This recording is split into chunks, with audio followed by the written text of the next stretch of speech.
السلام علیکم ناظرین، پروگرام علم و حکمت کے ساتھ زبیر احمد حاضر خدمت ہے۔ آج کا یہ پروگرام آپ کے متفرق سوالات پر مبنی ہے جو آپ ہم سے ای میلز کے ذریعے سے پوچھتے رہتے ہیں۔ میرے ساتھ تشریف رکھتے ہیں جناب جاوید احمد غامدی صاحب۔ السلام علیکم جاوید صاحب۔ وعلیکم السلام۔ جاوید صاحب، کچھ اور سوالات ہمارے سامنے آئے ہیں اور ان میں پہلا سوال یہ ہے کہ آپ نے کسی پروگرام میں یہ فرمایا تھا کہ اس دنیا کے علاوہ 6 اور زمینیں موجود ہیں۔ پہلے تو یہ بتائیے گا کہ قرآن مجید میں اس کا اشارہ کہاں پر ہے، اور دوسری بات کہ کیا وہ زمینیں بالکل اسی طرح سے ہوں گی جیسے یہاں انبیاء کا سلسلہ ہے، وہاں پر بھی انبیاء کا سلسلہ ہوگا؟ یہ بات قرآن مجید نے بڑی صراحت سے بیان کر دی۔ یہ بیان کیا ہے کہ یہ جو دنیا تم کو نظر آ رہی ہے، یہ کائنات جس کا ہم پہلے انسانی آنکھ سے مطالعہ کرتے تھے، اب دوربینوں کے ذریعے سے بہت اوپر چلے گئے ہیں، نوری سالوں کی پیمائش کر رہے ہیں، نئی نئی کہکشانیں دریافت کر رہے ہیں۔ یہ جو دنیا ہم کو نظر آ رہی ہے اور جس کو ہم بڑی وسیع کائنات سمجھ رہے ہیں، اللہ تعالیٰ یہ کہتے ہیں کہ یہ جو دنیایں میں نے بنائی ان میں سے ایک ہے۔ یعنی یہ یوں نہیں ہے کہ یہ آپ کی زمین ہے اور سورج سے ذرا پرے ایک دوسری دنیا پائی جاتی ہے۔ وہ یہ کہتے ہیں یہ پوری کائنات جو آپ کو نظر آ رہی ہے، جس میں یہ اربوں کی تعداد میں گلیکسیز ہیں، کہکشانیں ہیں، یہ ساری مل کر ایک کائنات ہے، ایک سما ہے۔ اچھا، اور اس کے علاوہ 6 اور ہیں۔ اچھا، اس کے علاوہ 6 اور؟ اس کے علاوہ 6 اور ہیں، اور اس میں یہ بتایا ہے کہ وَالْأَرْضَ مِثْلَهُنَّ، یعنی وہ جو 6 ہیں ان میں سے ہر ایک میں ایک آباد اس طرح کی کرۂ ارض موجود ہے۔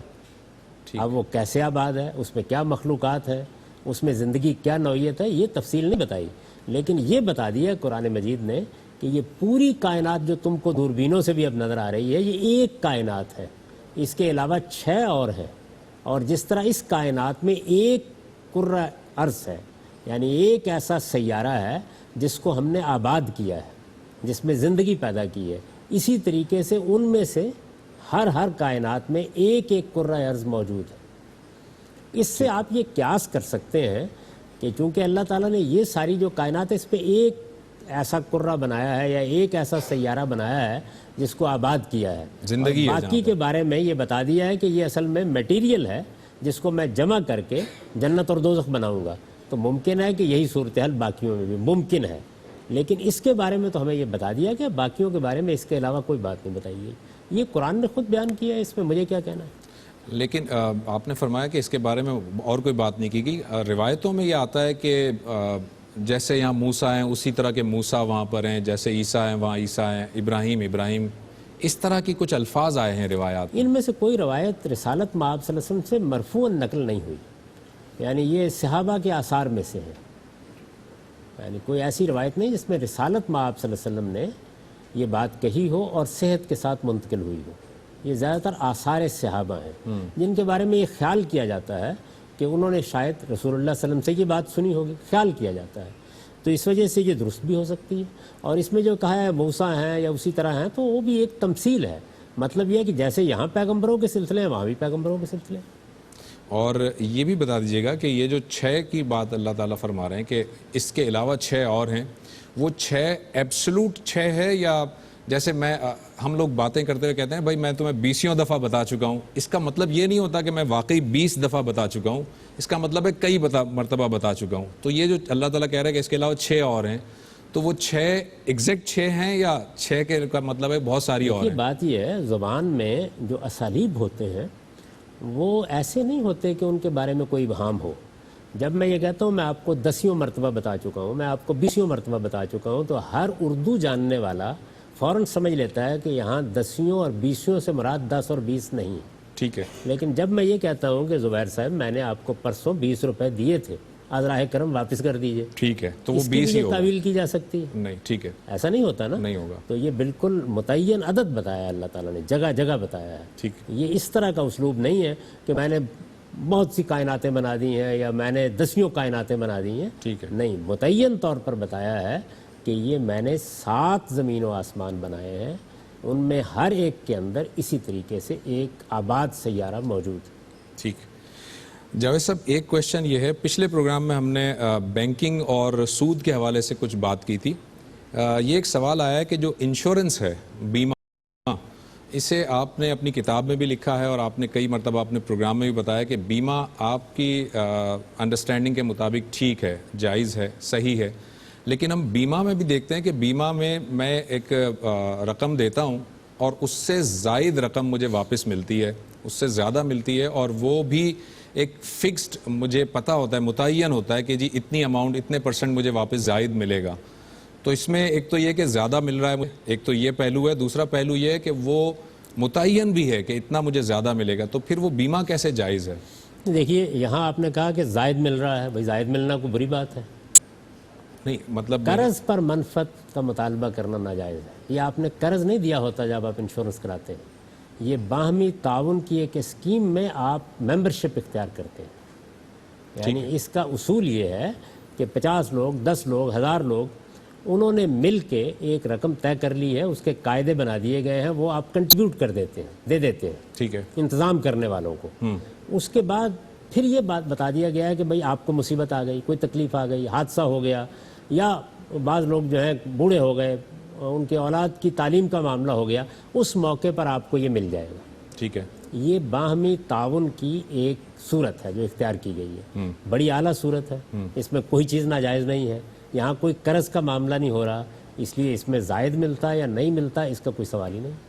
آپ نے کوئی انشورنس کمپنی کو قرض نہیں دیا ہوتا، آپ ایک معاونت کی، ایک دوسرے کے ساتھ تعاون کی ایک اسکیم میں شریک ہوتے ہیں. لیکن آپ نے پچھلے پروگرام میں فرمایا تھا کہ بینک کو جب میں پیسے دیتا ہوں اور بینک مجھے اس پہ منافع دیتا ہے، تو آپ نے فرمایا تھا کہ وہ آپ کے ساتھ تو معاملہ الگ ہے، لیکن بینک چونکہ اپنا پیسہ سودی کاروبار میں لگا رہا ہے لہٰذا یہ سود ہوگا. تو انشورنس کمپنی بھی تو ہمارا پیسہ کہیں نہ کہیں سودی کاروبار میں لگاتی ہوں گی، تو پھر وہ سود وہ کیسے؟ دونوں میں فرق یہ ہے کہ بینک اصلاً سود کا کاروبار کرنے کے لیے بنا ہے، انشورنس کمپنیز اصلاً کوئی سود کا کاروبار کرنے کے لیے نہیں بنی. اس کی مثال ایسے ہی ہے جیسے آپ کی یونیورسٹی، وہ بھی اپنا پیسہ فکس ڈپازٹ میں رکھ لیتی. صحیح. تو اصلاً سود کا کاروبار ایک الگ چیز ہے، اور سودی کاروباروں میں اس طرح کا ملوث ہونا، وہ حکومت بھی ہو رہی ہے، دوسرے لوگ بھی ہو رہے ہیں، یہ بھی کوئی قابل قبول بات نہیں ہے. لیکن اس بات میں آپ اصل میں ایک جائز کام میں شریک ہو رہے ہیں، وہاں اصل میں کام ہی اپنی نوعیت کے لحاظ سے قابل اعتراض. ٹھیک ہے. تو یہ فرق ہے دونوں میں. کویسچن یہ ہے کہ 2.5% کی جو ریشو کے ساتھ ہم زکوٰۃ ادا کرتے ہیں، اس کا حکم کہاں پہ ہے؟ قرآن مجید میں ہے، احادیث میں ہے، یا یہ کوئی فقہا کا کوئی مسئلہ ہے؟ ٹھیک ہے، تشریف رکھیے. اس سوال کے جواب میں پہلے یہ سمجھ لیجئے کہ دین کی تاریخ کیا ہے. یہ سوال پیدا اس لیے ہوتا ہے کہ لوگ یا تو اس سے واقف نہیں ہوتے یا اس کو نظر انداز کر دیتے ہیں. یہ جو دین ہے جس کو ہم اسلام کہتے ہیں، اس دین کی ابتدا حضرت آدم سے ہوئی. نوح علیہ السلام بھی یہی دین لے کے آئے تھے، ابراہیم علیہ السلام بھی یہی دین لے کے آئے تھے، حضرت موسیٰ بھی یہی دین لے کے آئے تھے، حضرت عیسیٰ بھی یہی دین لے کے آئے تھے. یہ سب نبیوں کا دین ہے. ٹھیک ہے. اس دین کی جو تعلیمات ہیں وہ حضرت آدم ہی کے زمانے سے دے دی گئی تھی. چنانچہ نماز بھی دے دی گئی تھی، زکوٰۃ بھی دے دی گئی تھی. آپ جانتے ہیں کہ حج کی ابتدا دوسری تاریخ میں، یعنی ایک اس کی پہلی تاریخ ہے جو معلوم نہیں ہے، تاریخ کے دوسرے دور میں اس کی ابتدا سیدنا ابراہیم سے ہوئی ہے. قرآن مجید نے اس کی پوری تاریخ بیان کیا کہ انہوں نے اس طرح حرم کو دوبارہ تعمیر کیا. جب حرم کی تعمیر مکمل ہو گئی تو انہوں نے یہ دعا کی. اس کے بعد یہ کہا کہ پروردگار ارنا مناسکنا، اب ہم اس کی عبادت کیسے کریں اس گھر میں آ کے، ہمیں وہ طریقے آپ بتائیے، وہ جو حج کے مناسک ہیں. بالکل صحیح ہے. تو یہ سارا جتنا دین ہے، نماز، روزہ، حج، زکوٰۃ. روزے کی آیت قرآن مجید میں سورہ بقرہ میں جہاں سے شروع ہوتی ہے وہ کیا ہے الفاظ؟ یا ایھا الذین آمنوا کتب علیکم الصیام کما کتب علی الذین من قبلکم. یعنی ہم نے یہ روزے تم پر اسی طرح فرض کیے ہیں جس طرح اس سے پہلوں پر فرض کیے. تو اس وجہ سے یہ جو پہلے کا انبیاء کا دین ہے وہ ہے جس کو آپ سنت کہتے ہیں، یعنی رسول اللہ صلی اللہ علیہ وسلم سے پہلے کا دین. قرآن مجید جب نازل ہوا تو وہ خدا کی آخری کتاب ہے، پہلی کتاب نہیں ہے. ٹھیک ہے. جو چیزیں پہلے سے دین کے طور پر رائج تھیں، مثلا حج، مثلا نماز، مثال کے طور پر روزہ، اس کے بارے میں اس کو کچھ کہنے کی ضرورت نہیں. اس کا صرف ذکر کر دیا اس کا ذکر یا اس کی تاکید کر دی گئی. جیسے آج مثال کے طور پر کوئی اللہ کا پیغمبر آئے تو وہ آ کے کیا کرے گا؟ آ کے آپ کو کہے گا نماز کا اہتمام کیجیے. دوسرا کام کیا کرے گا؟ اگر کہیں غلطی ہو رہی ہے تو اصلاح کر دے گا. تو یہ زکوٰۃ کی شرح تمام نبیوں کے ہیں یہی رہی ہیں، اور یہ 2.5% نہیں ہے، یہ مال میں 2.5% ہے، یہ پیداوار میں 5, 10 اور 20% ہے۔ اور اللہ تعالیٰ نے اس کو کیوں مقرر کر دیا؟ اس لیے مقرر کر دیا کہ یہ در حقیقت مسلمانوں کے اجتماعی نظم کا حق ہے، جس کو آپ جدید اصطلاح میں ریاست کہتے ہیں۔ ٹھیک ہے۔ دنیا کی کوئی ریاست ٹیکسیشن کے بغیر نہیں چل سکتی۔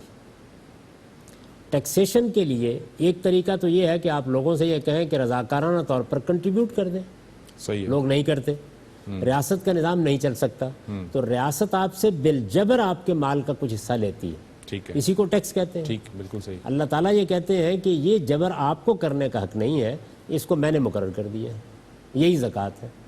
تو یہ انبیاء کے دین میں پہلے سے موجود تھی۔ میرا سوال آپ سے یہ ہے کہ آپ نے بھی تھوڑی دیر پہلے فرمایا کہ کسی بھی معاشرے کی کامیابی کے لیے ٹیکسیشن کا نظام بہت ضروری ہے، تو اسلام نے ہمارے لیے زکوٰۃ کا نظام جو ہے وہ مختص کیا، اور ہم دیکھتے ہیں کہ دنیا میں جہاں پہ اسلام نہیں، یعنی کہ جو قومیں دین پہ اتنا نہیں عمل کرتی ہیں، جیسے تھیسٹ لوگ ہیں اس طرح کے، وہ ٹیکسیشن پہ بڑا اچھی طرح عمل کرتے ہیں، ان کے جگہ پہ بہت اچھا نظام ٹیکسیشن کا بنا ہوا ہے، اور ہم مسلمان ایسے ہیں کہ جو ٹیکس بھی دے رہے ہیں اور زکوٰۃ بھی دے رہے ہیں۔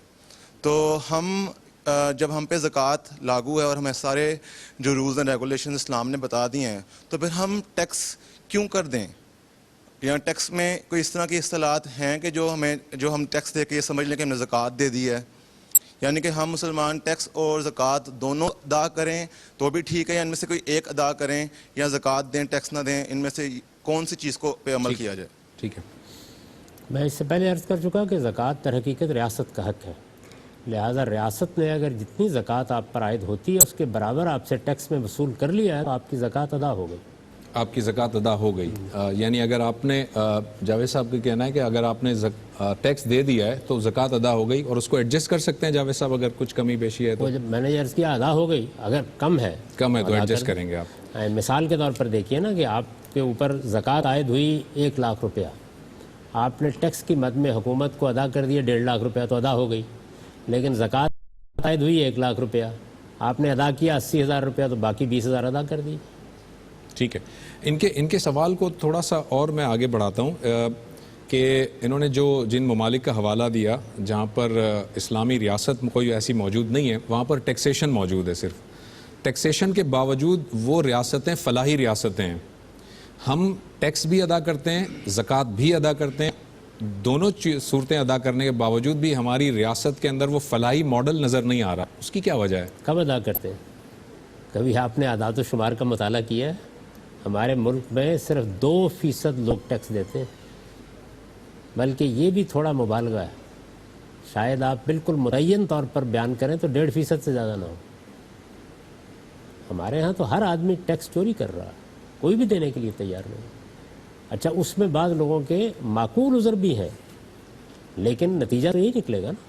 وہ یہ کہتے ہیں کہ یہ محکمہ ٹھیک نہیں ہے، اگر ہم ٹیکس دے دیں تو ہمارے پیچھے پڑ جاتے ہیں، یہ نظام کی خرابیاں ہیں۔ عملی صورتحال کیا ہے؟ عملی طور پر تو اگر واقعتاً آپ ٹیکس دینے کے لیے تیار ہو جائیں، جو دینا چاہیے، یعنی جتنا آپ پر عائد ہوتا ہے، سیلریز لینے والے لوگ ٹیکس دے رہے ہیں، یا وہ کمپنیز ٹیکس دے رہی ہیں جن کے لیے کوئی اوائڈ کرنے کی صورت نہیں۔ باقی تو میں دیکھتا ہوں ہر روز جو آدمی آپ سے ملتا ہے وہ آپ کو یہ بتاتا ہے۔ میں ابھی ہوٹل میں بیٹھا ہوا ہے، ایک صاحب مجھ سے بات کر رہے تھے اور وہ مجھ سے بہت تفصیل سے یہ پوچھ رہے تھے کہ جی یہ مسئلہ ہے، وہ مسئلہ ہے، اس میں آپ بتائیے ٹیکس کیسے ادا کریں۔ ہر آدمی یہی پوچھ رہا ہے۔ اس کی شاید وجہ یہ بھی ہے کہ وہ یہ سمجھتے ہیں کہ میرا جو ٹیکس کا پیسہ ہے وہ صحیح جگہ لگے گا نہیں نا، وہ حکمرانوں کی جیب میں چلا جائے گا۔ کہ صحیح جگہ سے کیا مراد ہے؟ یعنی اس وقت معذرت کے ساتھ آپ کے ملک میں تعلیمی ادارے پرائیویٹ سیکٹر میں قائم ہوئے ہیں، فیسیں بھی لے رہے ہیں، کاروبار بھی کر رہے ہیں، یہ ٹھیک ہے نا بات؟ میں آپ اگر کچھ کھاتے پیتے لوگ ہیں تو ہم اپنے بچوں کو وہاں بھیج دیتے ہیں۔ ٹھیک، ابھی آپ کے ملک میں 60 سے 70% بچے گورنمنٹ اسکولوں میں پڑھ رہے ہیں، ایسا ہی ہے۔ آپ انکار کر سکتے ہیں اس کا؟ نہیں، ان سے کوئی فیس نہیں لی جاتی، ان سے کتابوں کے پیسے بھی نہیں دیے جاتے، یہ کون دے رہا ہے؟ مگر انہیں پڑھایا بھی تو نہیں جاتا، اسکولوں میں جو ہے وہ جانور بندے ہوئے ہوتے ہیں۔ ٹھیک ہے، یہ بالکل ٹھیک، اس کو درست کریں، لیکن یہ کام ہو رہا ہے۔ آپ کے ہاں ہسپتال برے ہیں، برا سلوک بھی ہوتا ہے، اس کے باوجود غریب آدمی کے لیے وہی جگہ ہے جانے کی۔ کون آدمی ہے جو کسی اسپیشلسٹ ڈاکٹر کے پاس جا سکتا ہے؟ تو یہ ٹھیک ہے، اس کے باوجود پولیس، میں یہ کہتا ہوں صرف 24 گھنٹے کے لیے آپ اسٹیٹ کی طاقت اٹھا دیں، میں اور آپ ایک دوسرے کو مار دیں، یہ تحفظ آپ کو پولیس فراہم کر رہی ہے. آپ کے بجٹ کا کتنا حصہ فوج کو جاتا ہے؟ تو آپ کی حفاظت کرتی ہے، آپ کے ملک کو خوف سے نجات سرحدوں دلاتی کی ہے. حفاظت کر رہی ہے. ایسا ہی ہے نا؟ بالکل. تو یہ بات جب کہی جاتی ہے، نہیں وہ غلط بھی خرچ ہوتا ہے، کرپشن بھی ہوتی ہے، ساری چیزیں ہیں، اس کے باوجود سوسائٹی کا یہ نظم چلایا جا رہا ہے. تو آج راہ کرم لوگوں کو یہ سمجھائیے کہ وہ ٹیکس دیں. جب وہ ٹیکس دیں گے اور اس کے ساتھ لوگوں کے اخلاقی شعور کو بہتر کریں گے تو حکومتیں بھی بہتر ہوں گی. ٹھیک. السلام علیکم. وعلیکم. سر سوال یہ ہے کہ زکوٰۃ اور رمضان دونوں چیزیں ہمارے ہاں لازم و ملزوم کنسیڈر کی جاتی ہیں. جب مال میں سے پورا سال ہو جائے تو ہم کیا باقی مہینوں میں زکوٰۃ ادا نہیں کر سکتے؟ پہلا سوال.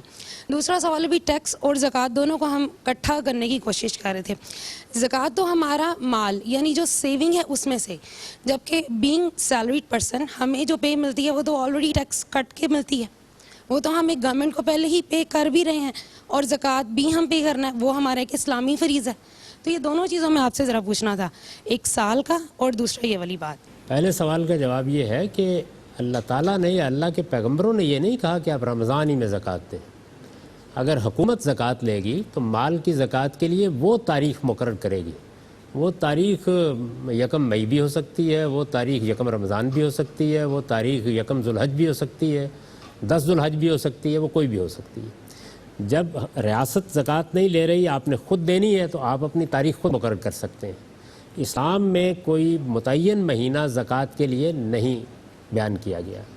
اصل میں چونکہ رمضان میں لوگوں کو یہ معلوم ہے کہ یہ نیکی کا مہینہ ہے، خیر کا مہینہ ہے، اس میں وہ کوئی نیکی کا کام کریں گے تو زیادہ اجر ملے گا، تو لوگوں نے خود رمضان کے مہینے کو زکوٰۃ کے ساتھ خاص کر لیا ہے.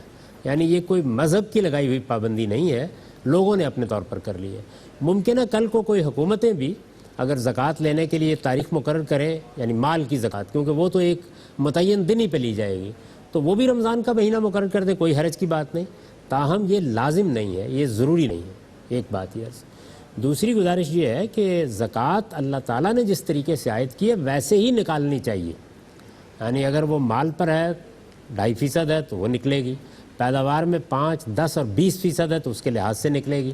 اس سے ایک اماؤنٹ وجود میں آئے گی. یعنی جب آپ اپنی ساری زکوٰۃ کا حساب کریں گے تو یہ معلوم ہوگا کہ یہ 1 لاکھ روپیہ بن گیا ہے. اب یہ دیکھا جائے گا کیا یہ 1 لاکھ روپیہ ریاست نے آپ سے لے لیا ہے، خواہ وہ کسی دوسرے طریقے سے لے لیا ہے، آپ کی سیلری سے کاٹ لیا، جیسے بھی لے لیا ہے. اگر وہ لے لیا ہے تو میرے نزدیک زکوٰۃ ادا ہو گئی. لیکن اگر آپ اس کے باوجود مزید دینا چاہتے ہیں تو بہت اچھی بات، ضرور دیں. سوال یہ ہے کہ کیا یہ بھی عقیدہ یا نظریہ کسی فلسفی کے ہاں یا کسی صوفی کے ہاں موجود ہے کہ آخرت کی زندگی بھی کبھی نہ کبھی ختم ہو جائے گی؟ بہت سے لوگ اس کے بارے میں بعض آراء رکھتے ہیں، اور خاص طور پر چونکہ آپ نے صوفیوں کا ذکر کیا ہے، ان کی ایک بڑی اکثریت وحدت الوجودی نقطہ نظر رکھتی ہے. چنانچہ ان کے ہاں آخرت کا تصور بھی اس طرح نہیں ہوتا جس طرح کہ ہم قرآن مجید میں دیکھتے ہیں. ان کے نقطہ نظر سے یہ کائنات پروردگار عالم کا جسدی ظہور ہے. یعنی اس کائنات کی حقیقت الگ سے کوئی چیز نہیں ہے، ذات خداوندی ہے جس کو وہ ذات بہت کہتے ہیں.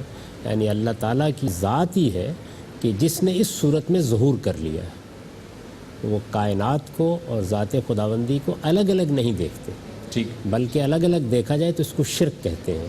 چنانچہ ان کے ہاں اصل تصور ہی رجوع کا ہے. یعنی مطلب یہ ہے کہ جو اصل حقیقت ہے آدمی اس اصل حقیقت میں جا کے مل جائے گا یا اس اصل حقیقت کو پا لے گا.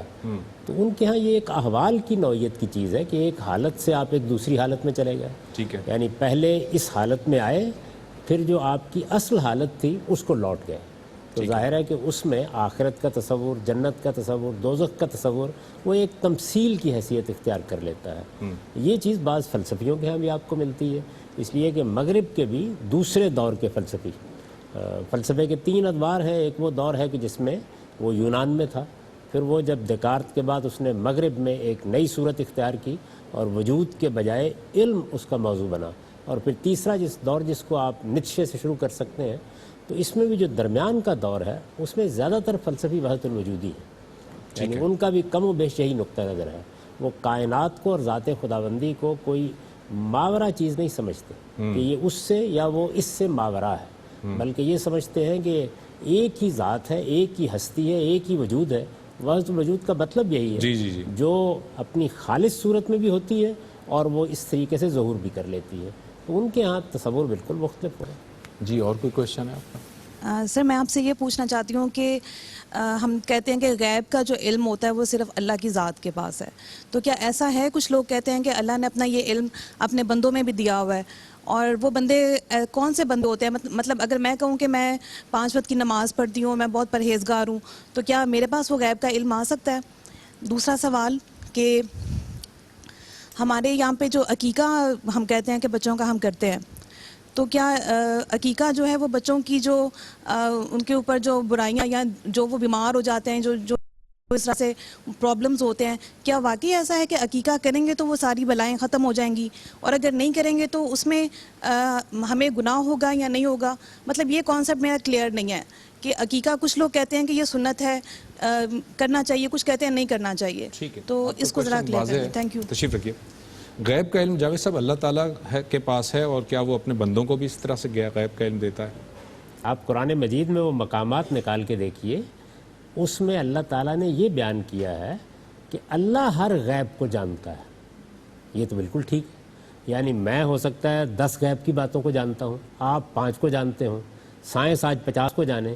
اللہ ہر غیب سے واقف ہے، عالم الغیب والشہادہ، یعنی جو حاضر ہے اس سے بھی وہ واقف ہے، جو غائب ہے اس سے بھی واقف ہے. قرآن کا یہ ہے کہنا. یہ ایک بات ہے. ٹھیک. دوسری بات یہ ہے کہ اللہ کے کچھ فیصلے ہیں، مثلا قیامت کب برپا ہوگی، یہ بھی غیب ہے. اللہ تعالیٰ کہتے ہیں یہ غیب میں نے کسی کو نہیں بتایا. ٹھیک، کسی کو نہیں بتایا. اللہ اپنے رسول بھیجتا ہے، ان کے بارے میں طے کر دیتا ہے کہ اگر ان کی قوم ان کا انکار کر دے گی تو اس پر عذاب آ جائے گا. یہ بھی ایک غیب ہے، اس وقت غیب ہوتا ہے. یہ بتایا، یہ بھی میں کسی کو نہیں بتاتا.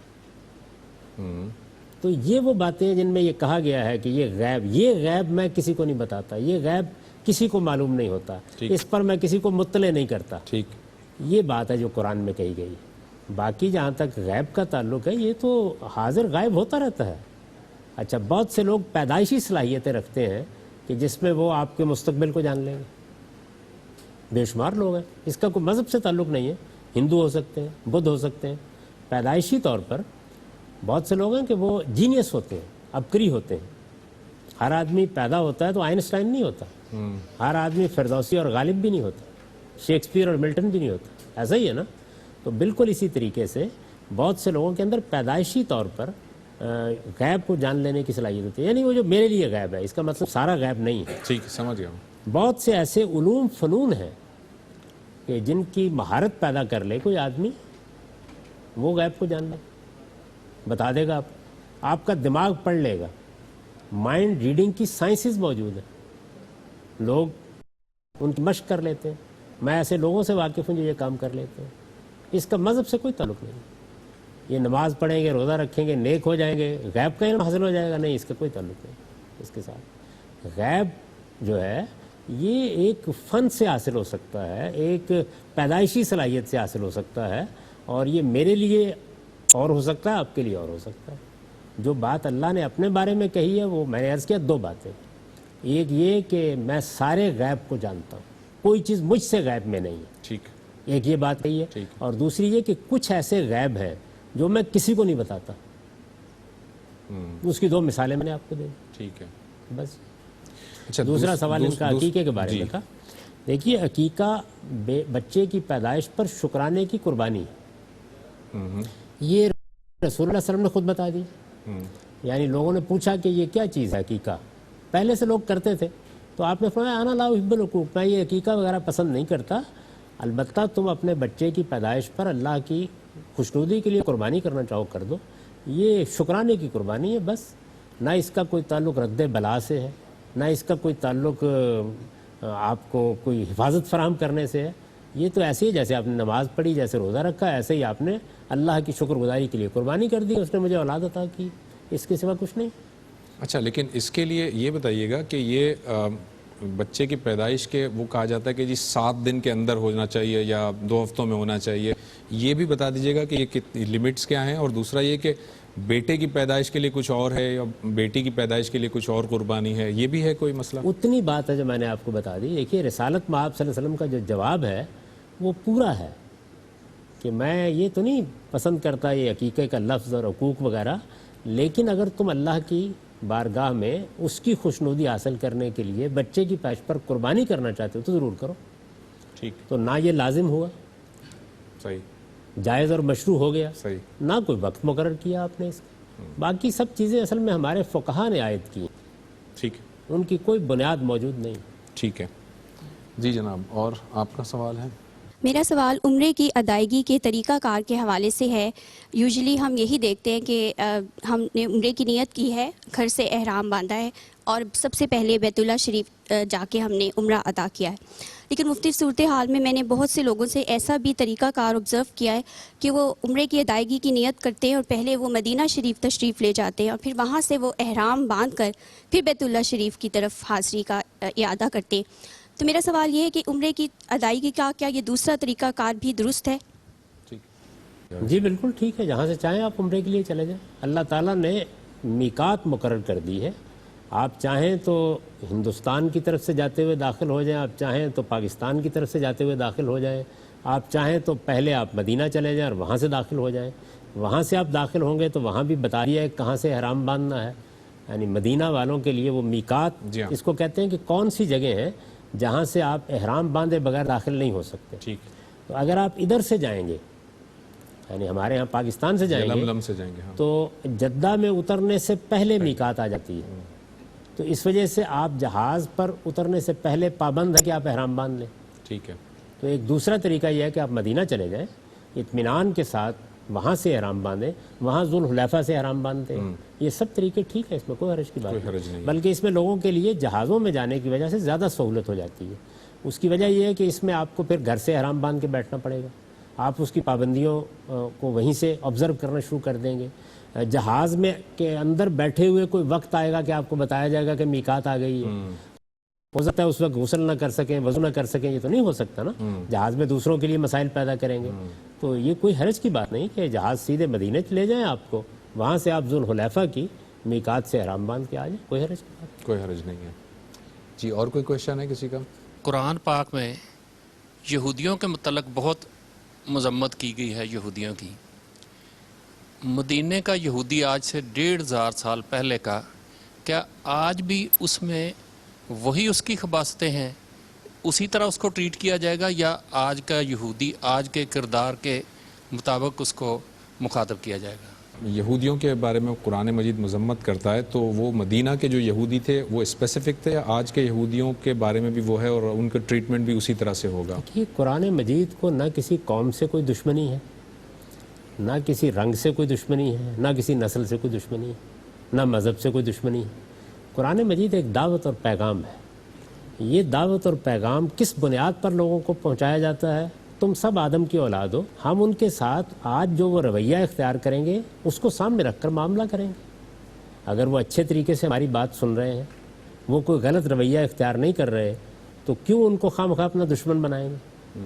تو اس لیے اللہ تعالیٰ کے پیغام کو ایسے ہی پہنچانا چاہیے. اب اس وقت کیا ہوا, رسالت مآب صلی اللہ علیہ وسلم نے اسی محبت کے ساتھ, اسی تعلق خاطر کے ساتھ جس کا میں نے ذکر کیا, مدینہ میں جو یہود کے قبائل تھے ان کو اللہ کا پیغام پہنچایا, ان کو دعوت دی, ان کے ساتھ معاہدے کیے, ان کو اپنے ساتھ شریک کیا. میثاق مدینہ اصلاً اوس و خزرج کے قبائل اور یہودیوں کے درمیان ہوا تھا. ٹھیک ہے. ان کے جو اچھے لوگ تھے اس وقت بھی, یعنی ایسا نہیں ہے کہ پوری کی پوری قوم, ان کے اندر بھی بہت سے لوگ تھے. سورہ آل عمران کے آخر میں ان کی بے پناہ تعریف کی. یہ تو راتوں کو اٹھ کر خدا کی آیتوں کو سنتے ہیں, ان کے سامنے تو حق آ جائے تو یہ فوراً قبول کرنے کے لیے ہمارے ہوتے ہیں. لیکن ان کی اکثریت نے اس موقع پر ضد اور ہٹ درمی کا طریقہ اختیار کیا, رسالت مآب صلی اللہ علیہ وسلم کو پہچاننے کے باوجود ماننے سے انکار کر دیا. یہ وہ لوگ ہیں جن کا ذکر قرآن میں ہوتا ہے, جن کے ساتھ پھر ایک خاص مرحلے پر آ کر اللہ تعالیٰ نے تمام تعلقات توڑنے کا حکم دے دیا. وہ جب تعلقات توڑنے کے بعد بالکل الگ ہو گئے مسلمانوں سے, تو پھر ان کے لیے عذاب نازل کر دیا گیا.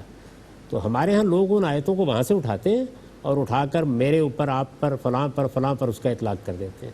یہ ایسا نہیں. اچھا جاوید صاحب، یہ جو بات کی گئی ہے قرآن مجید میں کہ یہود اور نصارہ تم سے ہرگز راضی نہیں ہوں گے جب تک کہ تم ان کی پیروی، ان کی اتباع نہ کرو، تو یہ ہمیں یہ کیسے پتہ چلے گا کہ یہ اسپیسیفک اس زمانے کے یہود و نصارہ سے بات ہو رہی ہے؟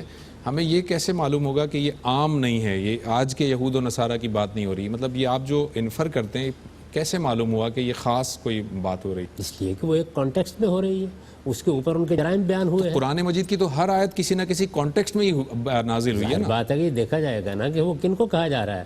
بتایا جا رہا ہے کہ ان کی طرف خدا کا پیغمبر آیا، ان کو خدا کے پیغمبر نے براہ راست دعوت دی، ان کو ان کے گھر میں آ کے خدا کا پیغام پہنچایا، یہ اپنی سازشوں سے باز نہیں آ رہے، ان سے اچھا سلوک کیا گیا، یہ اس کو ماننے کے لیے تیار نہیں ہو رہے. اب یہ اس بات پر اصرار کر رہے ہیں کہ جب تک آپ ان کے دین کو قبول نہیں کر لیں گے یہ آپ کے ساتھ چلنے کے لیے تیار نہیں ہے. تو یہ ایک واقعہ ہے جو قرآن بیان کر رہا ہے. اس واقعے کو آپ اس کے کانٹیکسٹ سے اٹھا کر آج 2000 سال بعد، 1500 سال بعد کیسے لے آئیں گے؟ نہیں، مگر قرآن مجید کی تو ہر آیت کسی نہ کسی تناظر میں ہی نازل ہوئی ہے نا جاوید پہلے اس تناظر کو سمجھیں گے، پھر دیکھیں گے جو بات وہاں کہی جا رہی ہے اس بات کو کیا ہم عام کر سکتے ہیں. اگر ہو جائے گی تو ہو جائے گی، ورنہ قرآن مجید سارا کا سارا ایسے نازل نہیں ہوا کہ آپ کو وہ ایک تاریخ کی کتاب کی طرح کوئی باتیں بتا رہا ہے یا کوئی حکم نامہ ہے یا اقوال ذرّی ہیں. وہ اپنے مخاطبین سے بات کر رہا ہے. قرآن مجید سارا کا سارا اپنے مخاطبین کے لحاظ سے گفتگو کر رہا ہے. اس کے مخاطبین کو طے کیے بغیر آپ قرآن مجید کی کسی سورہ اور کسی آیت کا مطلب بھی نہیں سمجھ سکتے. آپ کو پہلے یہ طے کرنا پڑتا ہے کہ اس سورہ کا مخاطب کون ہے. قریش ہے، اہل کتاب ہے، اہل کتاب میں یہود ہیں، اس زمانے کے نصارہ ہیں، ایمان لانے والے ہیں.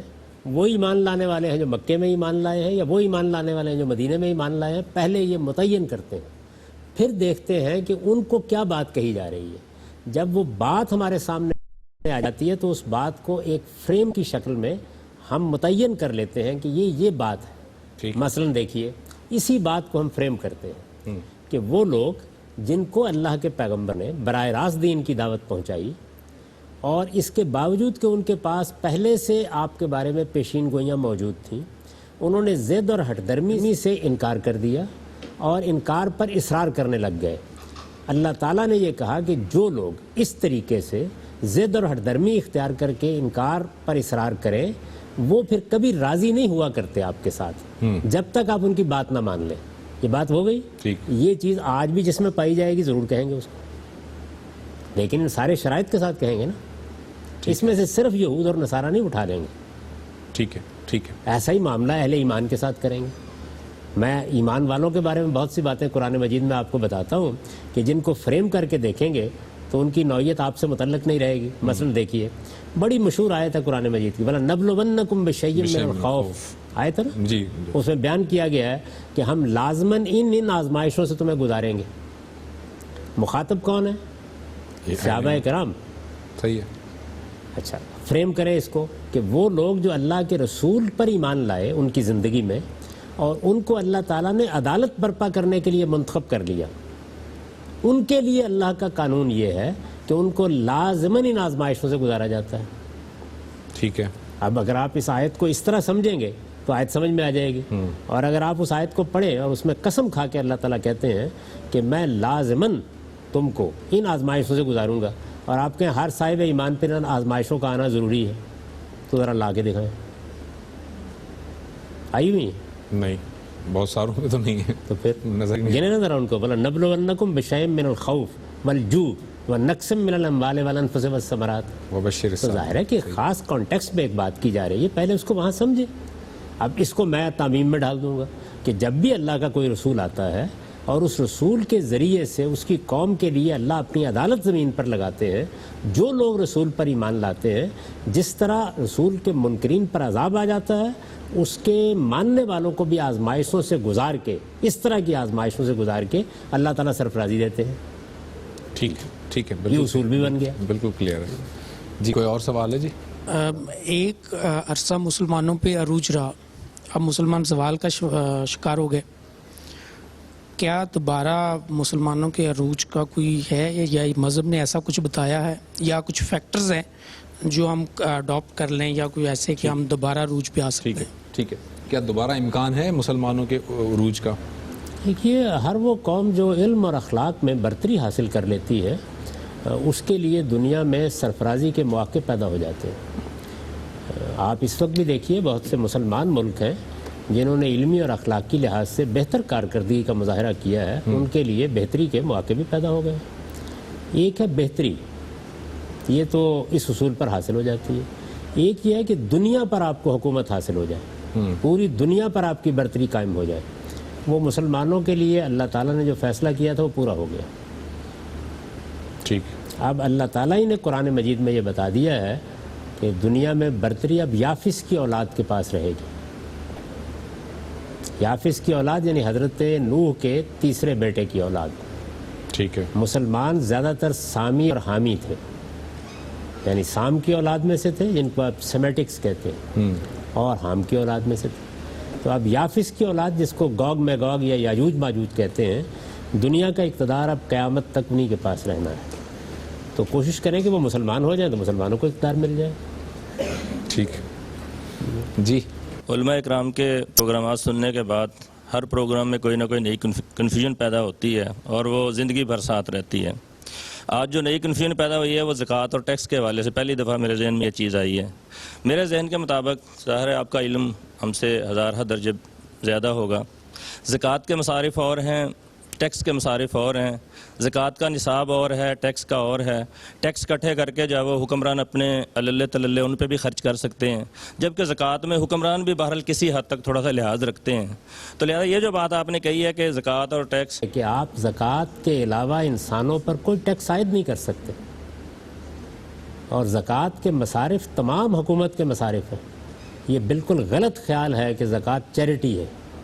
آپ زکوٰۃ کے مصارف سورہ توبہ میں پڑھیے، جی، اس میں پولیٹیکل مصارف بیان ہوئے ہیں، والمؤلفات قلوبہم، غارمین بیان ہوا ہے، فی سبیل اس کے اندر اللہ، والعاملین علیہا، یعنی جو اسٹیٹ کے پورے نظام میں تنخواہیں دینی ہیں ان کو بیان کیا گیا۔ بالکل صحیح ہے، اس وجہ سے یہ بات ٹھیک اور نہیں ہے۔ فی سبیل اللہ میں ساری چیزیں ویلفیئر وہ کے تمام سارے کام چیزیں آ جو گئے، اللہ تعالیٰ کے دین کی خدمت کے لیے کرنی ہے وہ بھی اس میں شامل کرنی ہے۔ سب کچھ ہے۔ اور دوسری بات یہ ہے کہ مسلمانوں کا نظام چلتا ہی اس پر رہا ہے۔ ابن خلدون نے اپنے مقدمے میں ایک اسلامی حکومت میں اور غیر اسلامی حکومت میں فرق کیا بیان کیا؟ وہ ٹیکس لیتی ہے یا زکوٰۃ لیتی ہے؟ تو اللہ تعالیٰ نے یہ بہت بڑا کرم انسانوں پر کیا تھا کہ حکومت کے اور لوگوں کے درمیان سب سے بڑی جنگ کیا ہے؟ ٹیکسیشن کی جنگ۔ صحیح ہے، یہی ہے، سب سے بڑی یہی ہے نا، یہی ہے۔ بھائی میرا کمایا ہوا مال لینے حکومت آ جاتی ہے۔ اس کے لیے لوگ پاناما ایجاد کرتے ہیں، اس کے لیے لوگ آف شور کمپنیاں بناتے ہیں۔ یہ دنیا بھر کا مسئلہ ہے، عالمی مسئلہ ہے۔ اس کے لیے ٹیکس ہیونز ایجاد ہوتی ہیں۔ اللہ تعالیٰ نے یہ فیصلہ کر دیا کہ زکوٰۃ میری طرف سے ریاست کا، حکومت کا، نظم اجتماعی کا حق ہے، اس سے ایک پائی بھی اس کو زائد نہیں لینی چاہیے۔ یہ ہے اسلام کا قانون۔ اس کی خوبیاں کیا ہیں، اس سے معیشت پر کیا اعلیٰ اثرات ہوتے ہیں، وہ ایک الگ موضوع ہے پورا کا پورا، لیکن اللہ تعالیٰ نے اس نظام کا فیصلہ کر دیا۔ اب ہمارے حکمران اللہ تعالیٰ کی اس بات کو ماننے، سننے، سمجھنے کے لیے تیار نہیں ہے، اور حکمرانوں کا کیا گلہ کریں، علماء بتانے کے لیے تیار نہیں ہے۔ بتانا کیا، اس کا صحیح شعور بھی نہیں رکھتے۔ اس صورتحال میں مسلمان پوچھتے ہیں کہ ادھر ہم سے ٹیکس لیا جا رہا ہے جس کا حق بھی نہیں تھا، ادھر آپ کہتے ہیں زکوٰۃ بھی دیں، تو حکومت نے تو اپنا حق لے لیا، کیا ہم بنہا کر سکتے ہیں؟ میں یہ کہتا ہوں کر سکتے ہیں۔ ٹھیک ہے، اس بات کو یوں سمجھیں، ہضم کرنے کی کوشش کریں، نہ ہو تو بھائی لازم کیوں ہے؟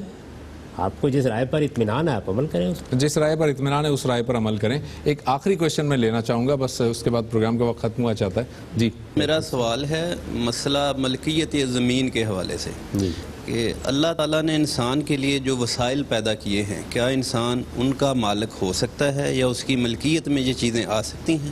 کیونکہ بہت سارے اسکالر، دانشور اس چیز پر بہت سی بحثیں ہو چکی ہیں کہ زمین کی ملکیت ہے ہی نہیں، اور بہت سے کہتے ہیں جی ہو سکتی ہے۔ جیسا ایک واقعہ ہے، وہ نبی کریم صلی اللہ علیہ وسلم نے حضرت بلال کو کچھ زمین دی تھی، اس بعد انہوں نے وہ کاشت نہیں کی اور حضرت عمر نے ان سے واپس لے لی تھی، اور یہ بھی آتا ہے کہ جبری طور پر ان سے واپس لی گئی تھی۔ حضرت بلال وہ زمین واپس کرنے پر آمادہ نہیں تھے۔ ٹھیک، اس حوالے سے ذرا بتائیے۔ جی، میری رائے بھی یہ ہے کہ زمین کی ملکیت نہیں ہو سکتی۔ زمین اللہ تعالیٰ کا عطیہ ہے. زمین کی ملکیت کا تصور ہی بالکل ایبسرڈ ہے, کوئی گنجائش نہیں اس کی. آپ سوچیں یہ جس زمین پر ہم بیٹھے ہوئے ہیں, یہ زمین کیا محض یہ کارپیٹ ہے؟ یہ تو خدا کی بہت بڑی نعمت ہے جو آپ کو دے دی گئی ہے. اس میں پتہ نہیں کیا خزانے موجود ہیں. تو اس وجہ سے یہ ہمیشہ اجتماعی ملکیت میں رہنی چاہیے. جب مسلمانوں کا کوئی اجتماعی نظم قائم ہو تو یہ اسی کے نظام کے تحت رہنی چاہیے. لوگوں کو اس پر تصرف کا حق ہے, اور تصرف کا حق آپ بغیر معاوضے کے بھی دے سکتے ہیں. یعنی مجھے گھر بنانے کے لیے دے دی ریاست میں, کاشت کرنے کے لیے دے دی, آپ چاہیں تو اس کے اوپر کرایہ بھی عائد کر سکتے ہیں, جس کو خراج کہتے تھے. تو سیدنا عمر رضی اللہ عنہ نے جو وسیع زمینیں فتح ہو گئی تھیں, وہ کوئی چند 100 ایکڑ نہیں تھے, بلکہ آج کے زمانے کے 19-20 ملک تھے. وہ ساری زمینیں ریاست ہی کی ملکیت میں رکھیں, ان پر خراج عائد کر دیا, اور وہی در حقیقت بہت بڑا ذریعہ بنا بہبود کا. تو اس لیے میری رائے بھی یہی ہے کہ زمین کی ملکیت کا کوئی سوال نہیں, زمین میں حق کے تصرف حاصل ہوتا ہے, وہ بیچا بھی جاتا ہے. یہ بالکل ایسے ہے جس طریقے سے آپ نے دیکھا ہوگا کہ کچھ لوگ ہیں وہ بعض دکانیں لے لیتے ہیں اور پھر اس دکان کو کچھ عرصہ کرایہ بھی دیتے ہیں اور دکان کو چلاتے بھی ہیں, پھر کچھ رقم دے کے دوسرے کو دے کے چلے جاتے ہیں. تو یہی کام آپ کر سکتے ہیں اور یہی ہونا بھی چاہیے. اگر آپ اس کو دیکھیں تو زکوٰۃ اور یہ جو زمین کی کے کرایہ یا خراج کی رقم ہے, یہ مل کے مسلمانوں کی حکومت کے لیے کسی اور طرف دیکھنے کے لیے کوئی امکان ہی باقی نہیں رہنے دیتے. تو اس کا مطلب یہ ہوا جاوید صاحب کہ جو گھر ہم بناتے ہیں, یعنی زمینوں کو اگر میں ڈیوائیڈ کر لوں, ایک تو وہ کمرشل بیسس پہ زمینیں اور ایک ریسیڈینشیل زمینیں ہیں, زرعی بھی ہیں, زرعی بھی ہیں, زرعی معدنیات کے لیے بھی ہیں بہت سی. تو جو گھروں کے لیے جو ریسیڈینشیل ہیں وہ بھی اونرشپ ہم نہیں لے سکتے, وہ بھی اس کی بھی نہیں لے سکتے. ہو نہیں سکتی, یہ اجتماعی ملکیت ہے. کس چیز کی اونرشپ آپ لے رہے ہیں؟ آپ صرف اتنے ٹکڑے کو استعمال کرنے کا حق لے رہے ہیں, وہ آپ کریں. حکومت چاہے مسلمانوں کا اجتماعی نظم چاہے تو بغیر کسی معاوضے کے دے دے, اور چاہے تو اس پر کرایہ عائد کر دے. Thank you very much Javed sahab, آپ کا بہت بہت شکریہ, آپ نے وقت نکالا. ناظرین, ہمارے پروگرام کا وقت ختم ہوا چاہتا ہے. یہاں پر آپ کے سوالات اور بھی بہت سارے ہیں. انشاءاللہ تعالی اگلے کسی پروگرام میں آپ کے متفرق سوالات کو ٹیک اپ کریں گے. اگلے پروگرام تک کے لیے زبیر احمد کو اجازت دیجیے. اللہ حافظ.